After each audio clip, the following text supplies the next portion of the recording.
말씀하신 대로 이루시는 하나님, 이런 제목으로 새벽 말씀을 보도록 하겠습니다.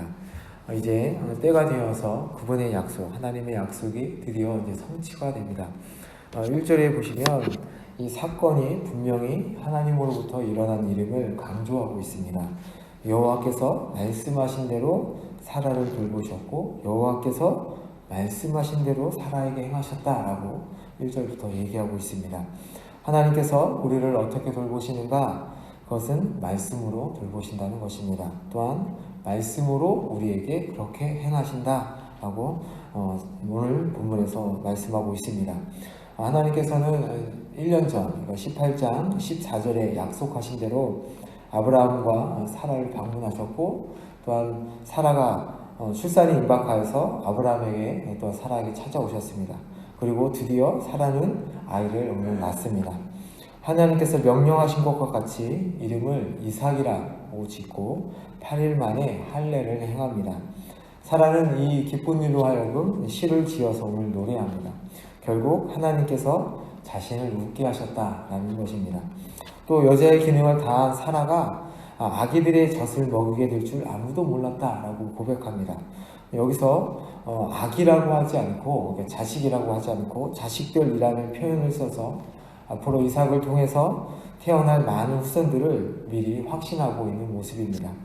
100세와 90세가 된 이들에게 이 일은 정말 하나님께서 돌보시지 않으면 안 되는 기적적인 일이었던 것입니다.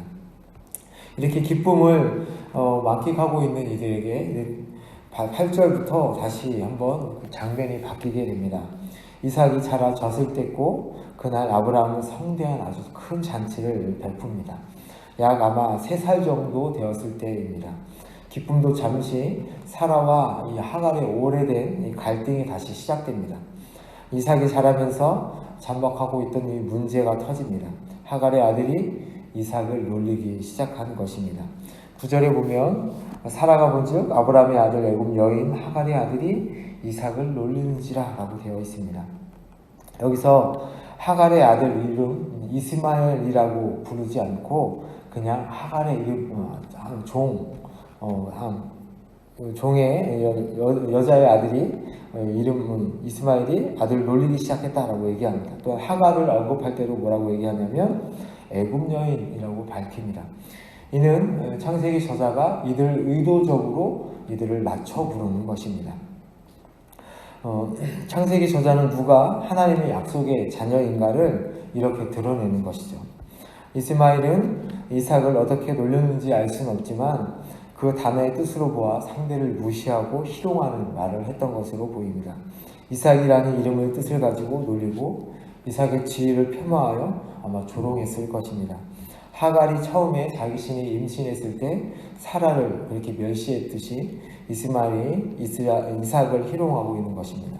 이에 대해 사라는 하갈과 이스라엘을 내쫓으라고 합니다.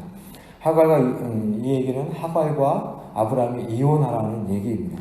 자신의 아들이 적통이라서 이스마엘은 기업을 이어받을 수 없다고 얘기하는 것이죠. 아브라함은 그의 아들, 여기 본문에 보시면 뭐라고 표현하냐면 그의 아들이라고 표현합니다. 이스마엘이 연루된 일로 아주 심히 괴로워합니다. 이삭뿐만 아니라 이스마엘도 아브라함은 자신의 아들로 생각하고 있었습니다.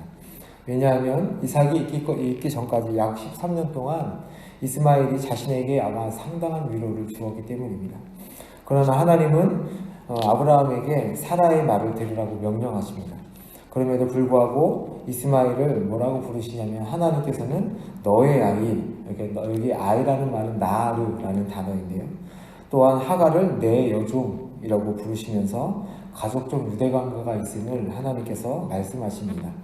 여기서 이 아이라는 단어는 이미 성장한 청소년을 가리키는 단어입니다. 만일 이스마엘이 어린 아이였다면 여성 홀로 고대 사회에서 광야에서 홀로 떠도는 것은 아마 상당한 위험한 일이었을 것입니다. 하나님은 하갈과 이스마엘을 보내야 하지만 아브라함의 시롯을 인정하셔서 그의 후손으로 번영과 번성을 확증하십니다. 아브라함은 이제 일찍 일어나서 성별 준비를 하고 기본 식량과 물을 챙겨줍니다. 아무것도 없이 물과 떡만 챙겨줘서 보내지는 않았을 것입니다. 오늘 본문에는 그렇게 나와 있지만 이들에게 다른 필수품도 준비해서 아마 보냈을 것입니다. 왜냐하면 그들이 지금 살고 있는 땅에서 멀리 떨어져 있는 부엘세바 광야까지 가서 길을 잃은 것을 보면 이들이 간단한 음식, 물과 떡만을 가지고 간 것이 아니라 상당한 음식과 물을 가지고 떠난 것임을 얘기하는 것입니다.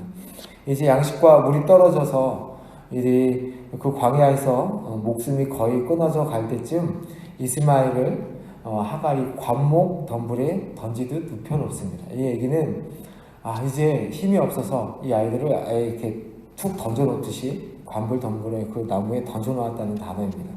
툭 던져놓고 하갈은 이 아들이 죽는 것을 볼 수 없어서 화살이 날아가는 거리까지 멀리 걸어가서 하나님 앞에 앉아서 웁니다. 그런데 하나님께서는 이 이스마엘의 기도 소리를 들으십니다. 하갈의 울음소리가 아니라 죽어가며 하나님께 기도하는 이스마엘의 기도를 들으시고 하갈에게 응답하십니다. 하갈아, 두려워하지 말라.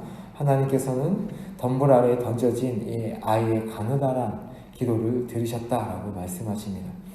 이 이스마엘이라는 이름의 뜻이 그가 들을 것이다 라는 뜻입니다. 아마 이 이름에 하나님께서 지어주신 이름의 그 뜻대로 하나님께서 들으시는 것이죠. 하나님께서는 하갈에게 아이를 일으켜 세우라고 말씀하십니다. 그가 큰 민족을 이룰 것이라고 말씀하십니다. 16장에 약속하셨던 그 말씀을 확증하시는 것입니다. 하나님께서는 하갈의 눈을 열어 샘물을 보게 하시고 이스마엘과 함께 하셔서 그가 잘 자라게 하십니다. 광야에서 거주하며 활을 잘 다루는 용사로 살아가게 됩니다. 16장에 이 이스마엘을 어떻게 키우겠다라고 말씀하셨냐면 들나귀 같을 것이다 라고 말씀하셨잖아요. 형제들을 치며 모든 사람이 그를 친다는 말씀이 이루어지게 되는 장면입니다. 오늘 말씀은 이렇습니다. 인간의 눈에는 불가능하게 보였던 이삭의 탄생을 말씀하신 대로 하나님께서 그대로 이루십니다. 태초에 하나님께서 말씀하신 대로 그대로 되었듯이 그 창조의 말씀으로 인간의 역사를 하나님의 역사로 만들어 가시는 것입니다. 이삭을 주심으로 아브라함과 사라의 불신의 미소가 참 기쁨의 웃음으로 바뀌게 되는 장면입니다. 우리 인간의 불신의 미소를 예수 그리스도를 보내심으로 참된 미소로 바꿔주는 것입니다. 이삭이 이스마엘에게 희롱을 당하는 것은 약속의 자녀가 육신의 자녀에게 순환을 당하는 모습입니다. 그것은 아브라함의 불신으로 인해서 얻어지는 결과가 그렇게 되었다는 것을 보여줍니다. 이삭만큼이나 이스마엘을 아꼈던 아브라함이 그를 떠나보내야 하는 것도 자신의 불순종의 결과라는 것을 아마 아브라함은 깨달았을 것입니다.